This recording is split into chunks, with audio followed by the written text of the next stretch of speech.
Good morning, student. My name is Manish. Now I am going to teach you English grammar for class 7. और जो chapter हम आज पढ़ने वाले हैं काफ़ी इम्पोर्टेंट है, उसके बारे में आप लोग जानते हैं, लेकिन यूज़ कहाँ करना है ये नहीं जानते। तो आइए शुरू करते हैं। हमारा जो चैप्टर है डैशेस है, हाइफन्स हैं, ब्रैकेट्स है एंड पैरेंथेसिस है। ठीक है, तो अब ये चारों, डैश का मतलब आप लोग जानते हैं, डैश हम लोग यूज़ करते हैं, हाइफन भी यूज़ करते हैं। ठीक है, ब्रैकेट्स आप लोग हमेशा यूज़ करते हैं। ठीक है, और पैरेंथेसिस क्या होता है इसके बारे में भी हम डिस्कस करेंगे। सब एक ही जैसा होता है, थोड़ा थोड़ा अलग रहता है। एक ब्रैकेट रहता है, कोष्टक में जो चीज़ें रहती हैं अलग अलग करके डिफाइन की जाती हैं, तो उसको आज हम जानेंगे ताकि हम नेक्स्ट टाइम, और मैं आपको याद भी दिलाऊंगा कि कहाँ पे आपको इसका मिला है, तो आप लोग अच्छा ये है, पता था लेकिन जानते नहीं थे। तो आज ये चीज़ कंफर्म हो जाइए आप लोग। आज पहले देखते हैं कि अंडरस्टैंड करने के लिए कुछ हमें दिया है यहाँ पे, द डैश। ठीक है, a positive attitude, a will to work hard and desire to win. फिर डैश दिया है। ठीक है, इसके बाद दिया है these are the traits of a champion.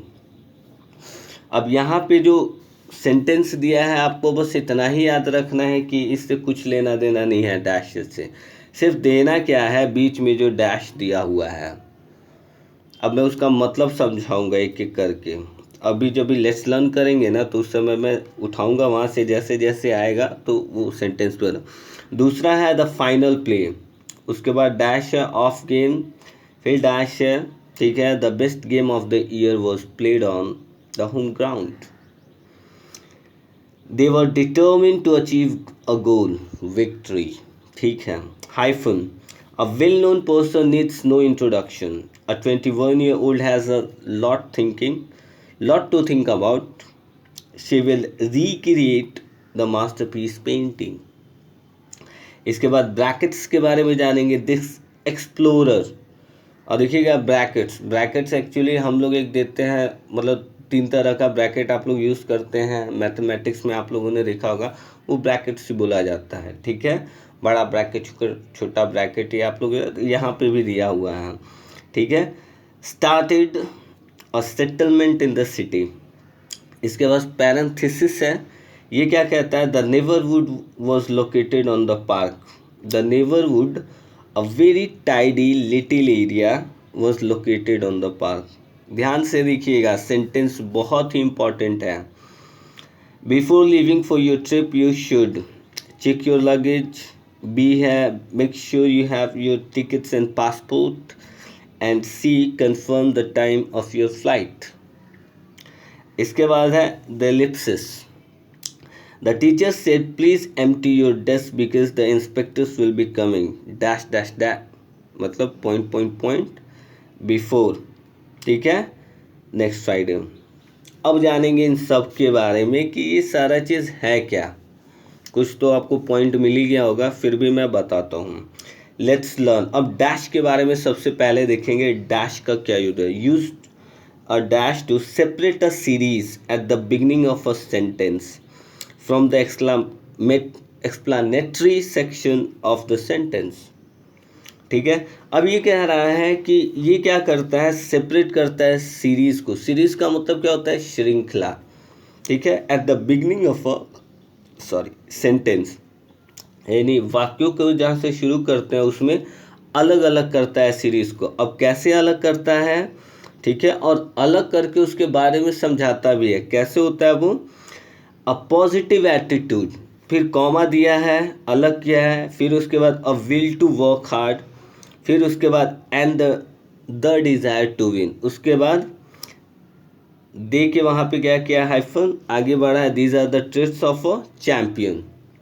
ठीक है, अब ये बता रहा है जो चैम्पियन लोग होते हैं उनमें ये सारी क्वालिटी होती है।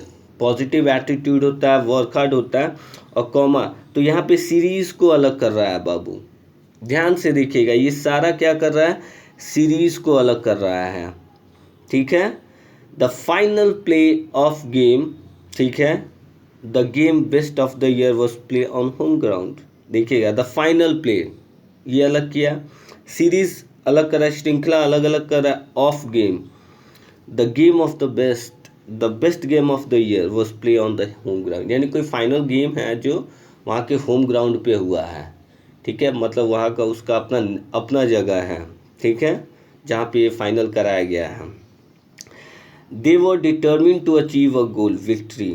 अब यहाँ पे क्या है कि मतलब अपने गोल को अचीव करने के लिए वो लोग बड़े ही सुनिश्चित थे कि हाँ हम जीत जाएंगे। इसके बराबर क्या होता है, डैश, देखिए क्या लिखा है यहाँ पे, विक्ट्री, ठीक है। अब याद रखिएगा कि जो सिंपल सा चीज़ याद रखिए कि डैश का जो यूज़ करेंगे हम सीरीज़ को अलग करने के लिए करते हैं, बस। कोई भी चीज़, वो वर्ड्स हो सकता है या फिर कोई मतलब छोटा छोटा जो जिसको बोलते हैं फ्रेज हो सकता है, वो हो सकता है, कुछ भी हो सकता है। जब हम कॉमा दे के बनाते तो वो हो जाता है, और उसके बारे में हम थोड़ा सा क्या करते हैं, एक्सप्लेन भी कर देते हैं, तो वो हो जाता है। वो डैश का यूज़ वॉइस से करेंगे, ठीक है। अब आते हैं, इसके बाद कह रहा है set off the parenthetical description. A parenthetical description is an explanation और a comment to further the reader understanding of the sentence. अब यहाँ पे देखिएगा, ये जो सेंटेंस है, a positive attitude, a will to work hard and desire to win, ये तो समझ में आ रहा है, बता रहा है, कुछ अच्छा चीज़ बता रहा है, लेकिन इसको थोड़ा सा एक्सप्लेन भी कर दिया है। डैश देने के बाद these are the traits of a champion, तो ये समझा भी दिया। इसी को क्या बोला जाता है, पैरेंथेटिकल डिस्क्रिप्शन, यानी जो जो चीज़ें दी हैं यहाँ पे, ये सारे जो वर्च्यू होते हैं एक चैम्पियन में होते हैं, इतना आप लोग याद रखिएगा। आगे आते हैं हम, the hyphen. Use the hyphen to join compound words, to divide the words into syllables and to indicate a split in a word at the end of a line, ठीक है। Join two words act as an single adjective. अब ये सबसे पहला देखेंगे जो कह रहा है ज्वाइन कंपाउंड वर्ड्स।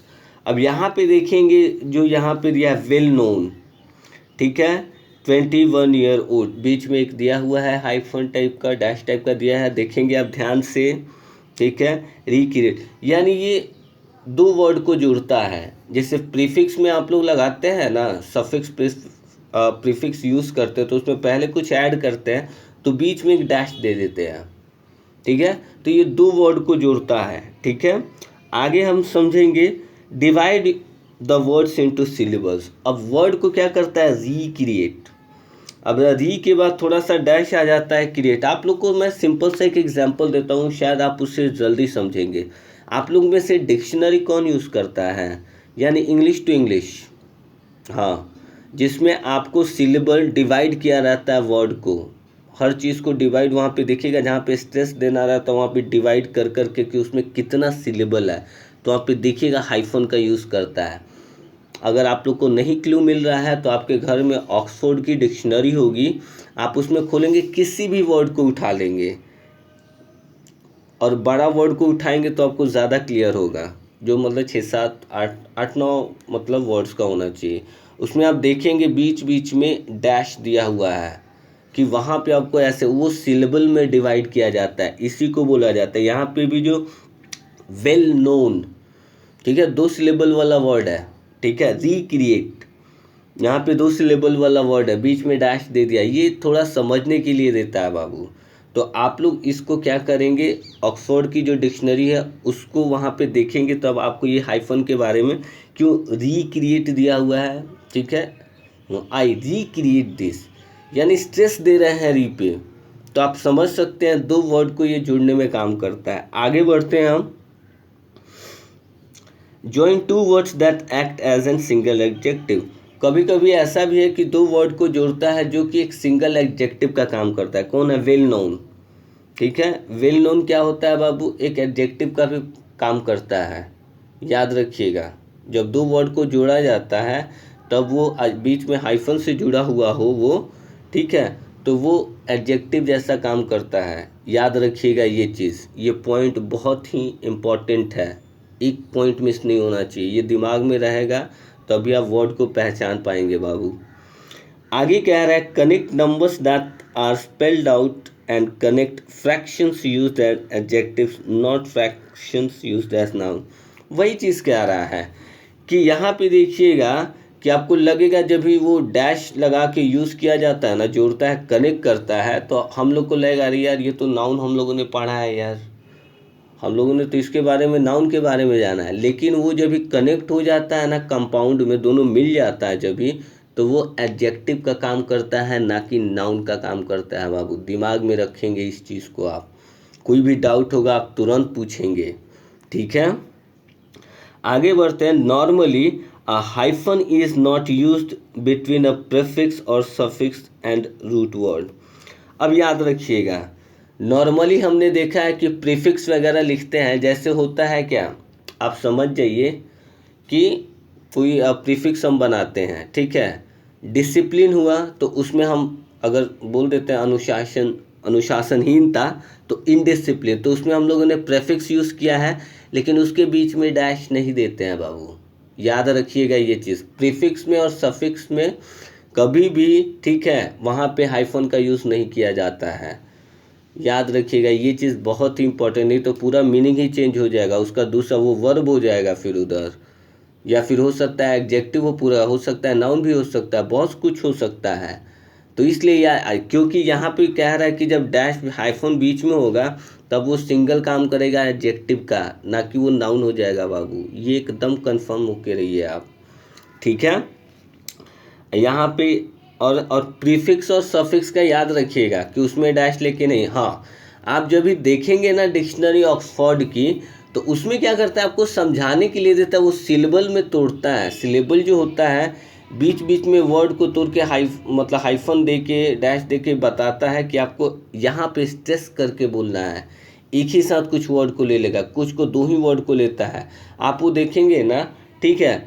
मैं आपको बता दूंगा वो चीज़, ठीक है। आप क्वेश्चन करेंगे सर यहाँ पे तो ऐसे है, तो मैं उसमें बताऊंगा, वहाँ पे वो एडजेक्टिव नहीं है, वहाँ पे समझाने के लिए सिलेबल के बारे में बताता है बाबू, कि आप उसको कैसे बोलेंगे। क्लास में मैंने वो प्रोनाउंसिएशन जो होता है ना, उच्चारण, उसके लिए वहाँ पे दिया रहता है। ये कंफर्म रहेंगे आप। और कोई भी डाउट होता है कि सर ये चीज़ समझ, आप पूछेंगे ज़रूर कि सर, ताकि मैं आपका डाउट क्लियर कर सकूँ। आगे बढ़ते हैं हम।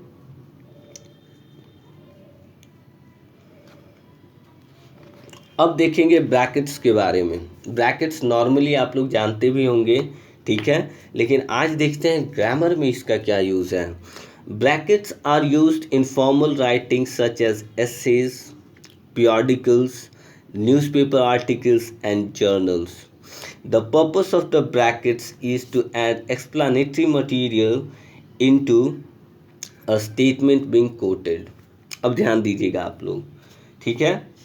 ये क्या करता है बाबू, ब्रैकेट्स का यूज़ किया जाता है फॉर्मल राइटिंग में। फॉर्मल राइटिंग क्या होता है बाबू, जो आप अच्छे से लिखते हैं, एक एक वर्ड का ध्यान रखते हैं, ठीक है, वहाँ पे कुछ समझाना होता है। जैसे क्या है, एस्से वगैरह आप लिखते हैं, ठीक है, तो एस्से में मान लीजिए कुछ ऐसा पॉइंट आ गया है, ठीक है, अब महात्मा गांधी के बारे में हम एस्से में लिख रहे हैं, तो कभी कभी कुछ चीज़ें समझाने के लिए ब्रैकेट में दे दी जाती हैं कि इससे और ज़्यादा क्लियर हो जाएगा, याद रखेंगे इस चीज़ को।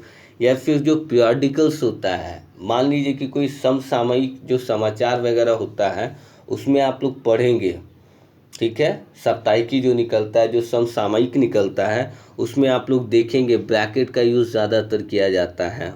और न्यूज़पेपर आर्टिकल्स, जो हम लोग न्यूज़पेपर पढ़ते हैं, आर्टिकल्स पढ़ते हैं, ठीक है, ये कंफर्म होने के लिए आपके घर में इंग्लिश का कोई न्यूज़पेपर होगा, आप उसमें देखेंगे कोई डिस्क्रिप्शन होगा, ठीक है, समझाया गया होगा किसी टॉपिक पे, या फिर आज के किसी कोरोना वायरस पे हो सकता है, या कोई पॉलिटिकल न्यूज़ के ऊपर हो सकता है, या मोदी जी कल जो भाषण दिए हैं उसके ऊपर हो सकता है। तो उसमें आप देखेंगे ब्रैकेट में समझाने के लिए दिया रहता है, वो एक्सप्लेनेटरी पार्ट होता है।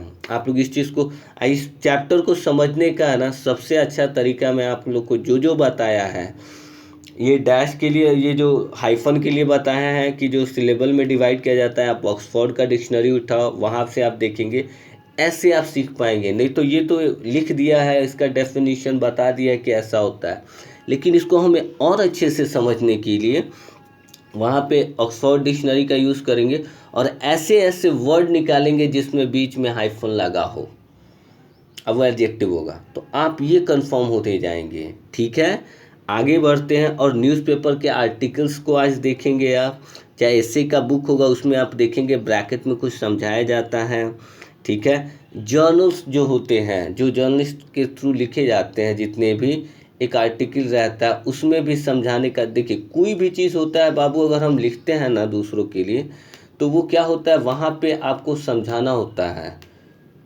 आप वहाँ पे लिख रहे हैं कुछ, और बीच में क्या है कि हम लोग प्रोनाउन यूज़ करते हैं ना, हम लोग मान लीजिए शुरू में नाम दे दिए और आगे चल के उसका प्रोनाउन यूज़ करने लगते हैं एस्से में, तो उसको कभी कभी बीच में देखिएगा ब्रैकेट में कुछ समझाया जाता है, वही चीज़ होता है।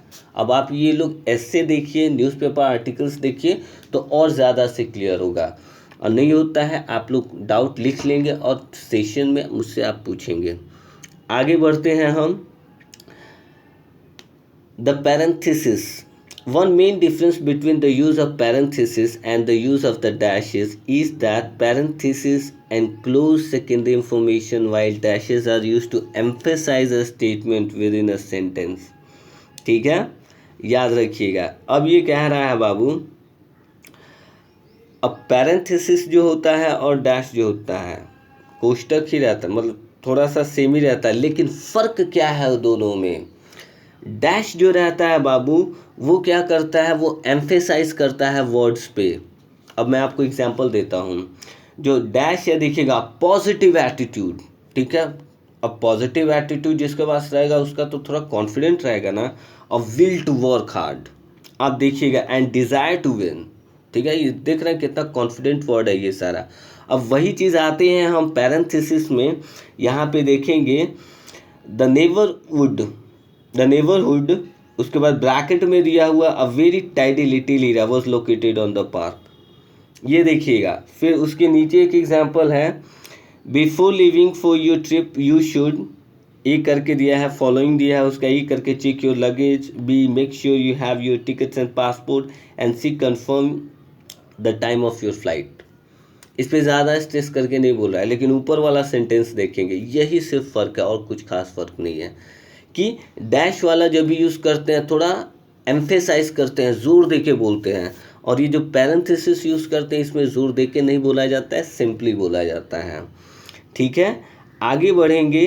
This additional information need to be essential to be understanding of the sentence but may be of use. अब कह रहा है कि ये जो एडिशनल इंफॉर्मेशन दिया जाता है, यानी उसके अलावा जो इंफॉर्मेशन दिया जाता है, जैसे यहाँ पे before living for your trip you should, यहाँ पे कह रहा है ट्रिप पे जाने से पहले तुम्हें ये देखना चाहिए कि तुम्हारा लगेज सही है। ठीक है, तुम्हारे टिकट और पासपोर्ट सही है, एक एक करके बता रहा है, तो इसमें ये एडिशनल इंफॉर्मेशन ऐड किया जाता है। ठीक है, आगे बढ़ते हैं। The Ellipsis. एलिप्सिस क्या है बाबू? Ellipsis is used to indicate that a part of something is missing. It is used to shorten. It is a set of 3 dots. अब देखिएगा, आप लोग नोटिस कीजिएगा, आप लोगों ने देखा भी होगा, कोई भी चीज़ होता है ना, एलिप्सिस कहा जाता है। पार्ट ऑफ सेंटेंस समथिंग कुछ होता है, पार्ट ऑफ कुछ ऐसा होता है जो मिसिंग रहता है। ठीक है, जो पता नहीं रहता उसको डैश डैश दे दिया जाता है। ठीक है, उसी को बोला, वो शॉर्ट करता है, वो शॉर्ट करता है, सेंटेंस को शॉर्ट करता है। अब मान लीजिए मुझे किसी चीज़ के बारे में पता नहीं है और वहाँ पे डैश डैश दे दिया है मैंने और आगे बढ़ गया है मैं, तो वही होता है एलिप्सिस। और इसका आपको यूज़ कहाँ मिलेगा, तो मैं आपको बता देता हूँ। आप स्टोरी वगैरह देखिएगा, यहाँ पे देखिएगा एक सेंटेंस दिया है, the teacher said please empty your desk because the inspectors will be coming. Dash dash dash, 3 dash है। ठीक है, दिया हुआ है, आप देख सकते हैं, जो 3 डॉट्स दिया हुआ है वहाँ पे डॉट्स। ठीक है, बिफोर नेक्स्ट फ्राइडे, वहाँ पे यानी कुछ मिसिंग है, वहाँ पे और भी कुछ हो सकता है लेकिन वो नहीं बताया गया है, तो वो मिसिंग है वहाँ पे, ये शॉर्ट करता है। ठीक है, एलिप्सिस के बारे में जानेंगे। आप लोग स्टोरी पढ़ेंगे तो उसमें ज़्यादातर यूज़ किया जाता है। कोई मिस्टिकल जो होता है ना, जो मतलब सेंटेंस से कुछ गायब हो जाता है, तो वहाँ पे डॉट डॉट दे दिया जाता है, तो इसका मतलब होता है लिटरेचर में ये एलिप्सिस है, और कुछ रीज़न की वजह से वहाँ पे डॉट डॉट दिया गया है। ठीक है, ये याद रखेंगे। और इन सब चीज़ को समझने के लिए मैं आपको कभी भी बताऊंगा ये डैशेस है, हाइफन्स हैं, ब्रैकेट्स है, पैरेंथेसिस है, इन चीज़ों को अच्छे से समझने के लिए जो जो चीज़ें मैंने बताई हैं, ये जो एलिप्सिस है, एलिप्सिस उसको आप लोग स्टोरी बुक में उसको देखेंगे, मिल जाएगा वहाँ पे। जो ब्रैकेट्स के बारे में मैंने बताया है, ये आपको ऐसे वगैरह देखेंगे, न्यूज़पेपर आर्टिकल्स देखेंगे, उसमें आपको मिल जाएगा। पैरेंथेसिस भी उसमें मिल जाता है। न्यूज़पेपर में लगभग चीज़ें मिल जाती हैं, लगभग, मुझे जहाँ तक पता है, ठीक है। अब वहाँ पे आपको हाइफन और जॉइंट कंपाउंड्स जो वर्ड होते हैं ना, मैं क्या बोलूँ, वो भी आपको मिल जाएंगे वहाँ पे। तो आप लोग को एक चीज़ मैं बोलूँगा कि आप लोग आज का जो होमवर्क है ना, आपके घर में न्यूज़पेपर है ना, अगर नहीं है तो जाके मार्केट से अभी ले लीजिए। पापा को बोलिए कि हाँ जाके लेते हैं कोई, या फिर पुराना है तो पुराना न्यूज़पेपर ही आप लोग निकाल के इंग्लिश का, उसमें ये चीज़ आप लोग ढूंढना शुरू कीजिए कहाँ कहाँ है। ये जो सीखने को मिलता है ना, ये आपका फॉर एवर रहेगा माइंड में बाबू, याद रखिएगा। जो चीज़ बता रहा हूँ, जिस जिस चीज़ पे आप उस चीज़ को किया कीजिए, ठीक है। आगे आपका जो ये ट्राई आउट कह रहा है, rewrite the first 5 sentence placing dashes where needed and next 5 adding hyphens where necessary. अब कह रहा है जहाँ पे डैशेस देने हैं, ज़रूरत है वहाँ डैशेस दीजिए, और नेक्स्ट 5 जो है दूसरा 5 है उसमें ऐड हाइफन्स लगाइए आप। तो आप ये सेंटेंस देखेंगे, वहाँ पे आपको पता लग जाएगा कहाँ डैशेस देने हैं और कहाँ हाइफन्स। अब कहाँ लगाने, यहाँ पे एक्सप्लेनेशन दिया हुआ है, आप 1-2-3 बार पढ़ लेंगे, इसको न्यूज़पेपर से टच कर लेंगे कि क्या क्या सर जो बताए हैं वो चीज़ देख लेते हैं पहले, उसके बाद आप एक्सरसाइज करने जाएंगे। मैं गारंटी के साथ कहता हूँ कि आप बहुत बढ़िया से एक्सरसाइज करेंगे, ठीक है। और थोड़ा बहुत जो गलती होता है वो नेचुरल है, तो वो जब गलती करेंगे तो मैं यहाँ चेक करने के लिए बैठा हूँ, मैं उसको सही कर दूंगा कि नहीं बाबू ये ऐसे नहीं ऐसे है, तो आप ये चीज़ कंसल्ट कीजिए, ठीक है। और इसके बाद जो आपका नेक्स्ट एक्सरसाइज है, कंप्लीट करने के लिए कह रहा है, rewrite the sentences inserting the brackets and the parenthesis, ठीक है, वेयर नेसेसरी। अब यहाँ पे आपको ब्रैकेट्स और पैरेंथेसिस के बारे में यूज़ करना है, ठीक है। जहाँ पे ज़रूरत हो वहीं पे, ऐसा नहीं कि हाँ कहीं भी लगा दिया, ऐसा नहीं होता है, ठीक है। तो आप लोग पहले पढ़िए, अच्छे से पढ़िए, वीडियो देखिए 1 बार 2 बार 3 बार, उसके बाद प्रॉब्लम्स को नोटबुक में लिखिए। जो जो मैंने बताए हैं कि आप ये चीज़ का डिक्शनरी कंसल्ट कीजिए, एसए का बुक उठाइए, न्यूज़पेपर उठाइए, और उसमें ढूंढिए जो सर बात बोले हैं, और उसके बाद आप देखिए आपका जो नॉलेज होगा बिल्कुल इम्प्रूव होगा, मैं श्योर हूँ इस चीज़ के लिए। तो बस आज के लिए इतना ही, और मिलेंगे नेक्स्ट क्लासेस में। एकदम सतर्क रहिए, सावधान रहिए। Thank you.